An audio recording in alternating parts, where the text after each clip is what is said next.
Hi నమస్తే. నేను మీ journalist రెహమాన్ని. YSR Congress పార్టీలో కీలకమైనటువంటి పరిణామాలు త్వరలో చోటు చేసుకోనున్నాయా అంటే ఖచ్చితంగా అలాంటి పరిస్థితే కనిపిస్తుంది. ముఖ్యంగా ఇటీవల కాలంలో అంటే ముఖ్యంగా 2024 ఎన్నికల్లో ఓటమి తర్వాత పార్టీ ఘోర ఓటమి పాలైంది. కేవలం 11 సీట్లకు పరిమితమైనటువంటి పరిస్థితి.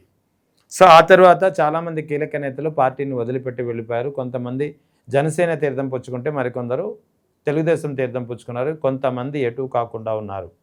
కొంతమంది జనసేనలోకి వెళ్ళిన వారికి కొంతమందికి ఎలాంటి ప్రాధాన్యత లేకుండా ఏం చేయాలో దిక్కుతోచని పరిస్థితి. మరికొంతమంది ఎవరైతే తెలుగుదేశం పార్టీలోకి వెళ్ళారో అక్కడ మరికొంతమందికి అక్కడ కూడా ఎలాంటి ప్రాధాన్యత కానీ అది అవకాశాలు కానీ లేక తిరిగి సొంత గూటికి రాలేక ఏం చేయాలో తోచని పరిస్థితి ఆ నేతల్లో ఉంది. సో ఓవరాల్గా చాలా కాలంగా ఒక వినిపిస్తుంది. ముఖ్యంగా గత కొద్ది కాలంగా ఏదైతే ప్రభుత్వ వ్యతిరేకత క్రమంగా పెళ్ళుబుగుతుందో క్రమంగా పెరుగుతుందో కూటమి ప్రభుత్వంపై, కూటమి ప్రభుత్వ విధానాలపై, కూటమి ప్రభుత్వం తీసుకుంటున్నటువంటి పాలసీలపై ప్రభుత్వ వ్యతిరేకత ఏదైతే క్రమంగా పెరుగుతూ వస్తుందో ఈ ప్రభుత్వ వ్యతిరేకత కారణంగా వైఎస్ఆర్ కాంగ్రెస్ పార్టీ వీడి ఇతర పార్టీలోకి వెళ్ళినటువంటి నేతలు, కీలకమైనటువంటి నేతలు అంటే ఇక్కడ చిన్న చేతగా ద్వితీయ శ్రేణి నేతలు కానీ ఇతరులు కానీ చాలామంది వెళ్ళి ఉండవచ్చు.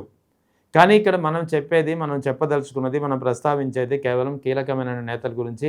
ఏ నేతలైతే గత ఎన్నికల్లో అంటే గతంలో వైఎస్ జగన్ ప్రభుత్వ హయాంలో ఉన్నప్పుడు కీలకమైనటువంటి బాధ్యతలు పోషించారో, కీలకమైనటువంటి మంత్రి పదవులు అనుభవించారో వాళ్ళ గురించి ఇప్పుడు చెప్పదలుచుకున్నాను. అలాంటి వారిలో ముఖ్యంగా ప్రస్తావించాల్సింది ఒంగోలు నుంచి మాజీ మంత్రి బాలినేని శ్రీనివాసరెడ్డి, ఇక ఏలూరు నుంచి మాజీ మంత్రి, మాజీ డిప్యూటీ సీఎం ఆళ్ల నాని, ఆ తర్వాత సామినేని ఉదయభాను, కిలారు రోషయ్య, ఇంకా చాలామంది ఉన్నారు.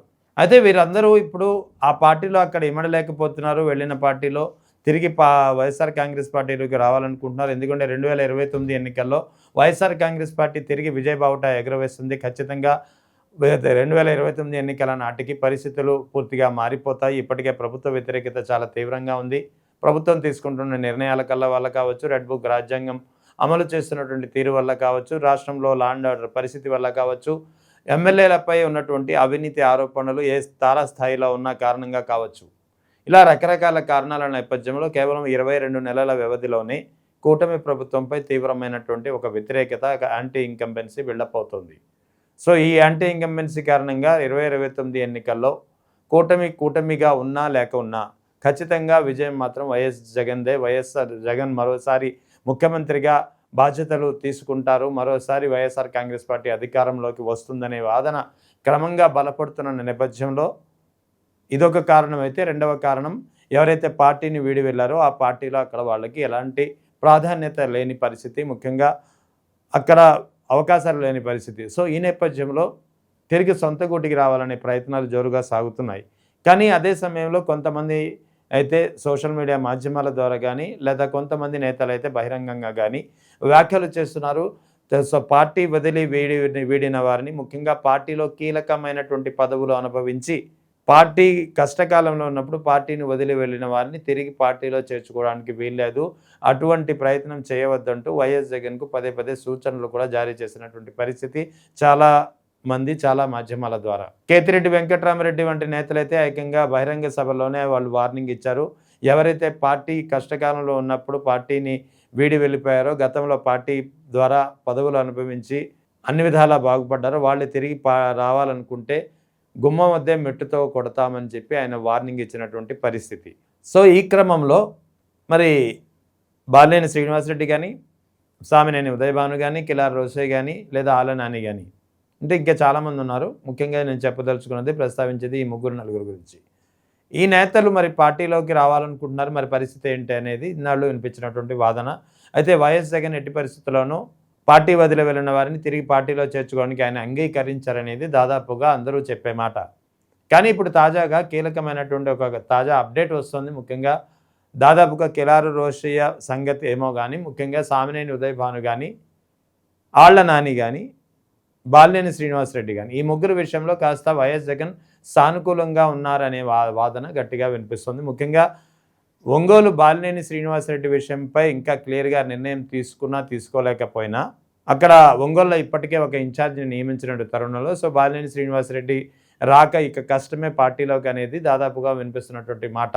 సో దీనిపై కాస్త పక్కకు పెడితే, ఈ విషయాన్ని కాస్త పక్కకు పెడితే, ముఖ్యంగా ఏలూరుకు సంబంధించినటువంటి మాజీ డిప్యూటీ సీఎం కాపు సామాజిక వర్గంలో కీలకమైన నేతగా ఉన్నటువంటి ఆళ్ల నాని, అటు సామినేని ఉదయభాను, ఈ ఇద్దరిని మాత్రం ఖచ్చితంగా తిరిగి పార్టీలోకి రావాలనుకునే వీళ్ళ ప్రయత్నానికి దాదాపుగా అంగీకారం తెలిపినట్టే. త్వరలో వీళ్ళు తిరిగి వైఎస్ఆర్ కాంగ్రెస్ పార్టీ తీర్థం పుచ్చుకోనున్నారనే వాదన గట్టిగా వినిపిస్తుంది. వైఎస్ జగన్ నుంచి కూడా ఈ మేరకు గ్రీన్ సిగ్నల్ లభించినట్టుగా తెలుస్తోంది. అటు ఒంగోలు బాలినేని శ్రీనివాసరెడ్డి విషయంలో కూడా కాస్త సానుకూలమైనటువంటి వైఖరి వ్యక్తమైనట్టు తెలుస్తోంది. ఇంకా ఎటువంటి నిర్ణయం తీసుకోలేదు కానీ వైఎస్ జగన్ అనేక విధాలుగా మధ్యలో ఉన్నటువంటి కొంతమంది చేసే ప్రయత్నాల ద్వారా ఒంగోలు నుంచి బాలినేని శ్రీనివాసరెడ్డి తిరిగి వైఎస్ఆర్ కాంగ్రెస్ పార్టీలోకి రావాలనే ప్రయత్నాలు చాలా కాలంగా చేస్తున్నారైనా ఖచ్చితంగా వైఎస్ జగన్ కూడా ఇప్పుడు ఈ మధ్యన గతంలో అయితే ఆయన నిర్ద్వందంగా తిరస్కరించే పరిస్థితి ఉన్నా ఇప్పుడు కాస్త సానుకూల వైఖరితో ఉన్నట్టే తెలుస్తోంది.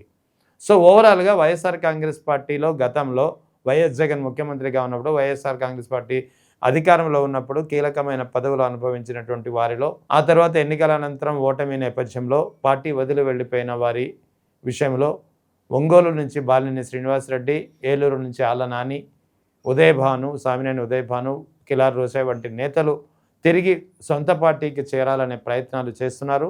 ఈ ప్రయత్నాల విషయంలో కొందరికి ఆమోదం, కొందరికి తిరస్కారం లభించే అవకాశాలు కనిపిస్తున్నాయి. ముఖ్యంగా ఈ మధ్య కాలంలో అయితే వైఎస్ జగన్ తిరిగి పార్టీలో చేర్చుకోవడానికి ఇలాంటి నేతల్ని చేర్చుకోవడానికి సానుకూలంగా ఉన్నట్టు గ్రీన్ సిగ్నల్ ఇచ్చినట్టు క్లియర్గా తెలుస్తోంది. అన్నీ అనుకూలిస్తే, అన్ని పరిణామాలు ఓకే అయితే ఖచ్చితంగా తిరిగి వెళ్ళిపోయినటువంటి నేతలు తిరిగి వైఎస్ఆర్ కాంగ్రెస్ పార్టీ తీర్థం త్వరలో పుచ్చుకోనున్నారనే మాట క్లియర్ కట్గా అర్థమవుతోంది.